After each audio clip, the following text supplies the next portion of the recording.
You're watching Action News Now. Storm Tracker weather. Coverage you can count on. There's a live look from this Alert California camera over Tehama County.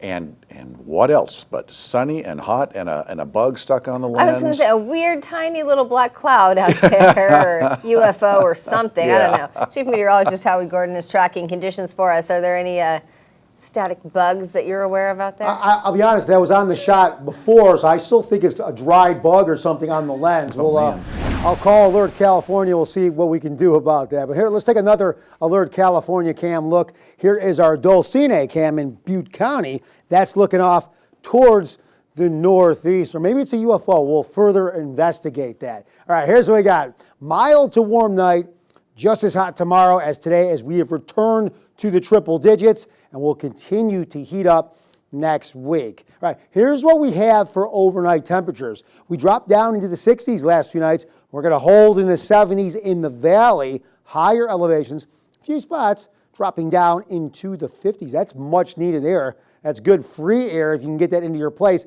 because this is what we'll be putting up with for tomorrow. We start getting not over the 100s, we get into the 105, the 107, the 109 range, even some of those higher elevations back into the mid to upper 90s, really closing in on 100 almost no matter where you go. Reminiscent of last week. The thing about last week, or even the week before for that matter, I think we're not going to be as hot as that, and I don't think our heat spell this time will last as long, if there's any good news in what's transpiring now here in Northern California. But that's right, high pressure moving closer and back to our area. What does that mean? What that means is when it left us, it allowed the delta breeze to bring the cooler air up that helped to drop temperatures, and the high lost a little steam and it pulled further away from the viewing area. But now it's strengthening, moving closer to the viewing area, and it's going to shut down that delta breeze. So what does that mean?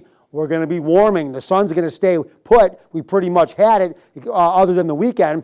But now lots of sunshine and high pressure continuing to push down and warm the atmosphere, pushing us into that 108, 110 degree heat. But as I said, we're probably going to stay out of the 115 range. I guess if there's a little good news, that's what it is. So the high, though, does look to last for a while or stay for a while in the area. I don't think it's going to be that 14-day run that we had from July 1 to July 14. Won't last as long this time, and I don't think we're going to see the 115 heat. Thus, that's so much above average as we come down. 110, 108, that's dangerous heat, so we're not going to take that for granted. We're still going to be very, very hot. We're just not going to add that extra very into the mix. All right, here's a look at it.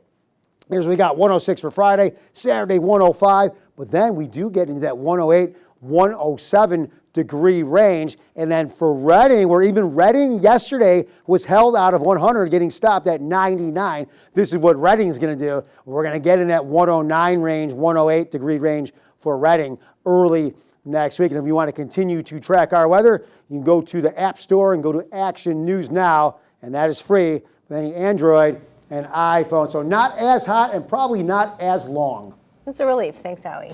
New at 5:30.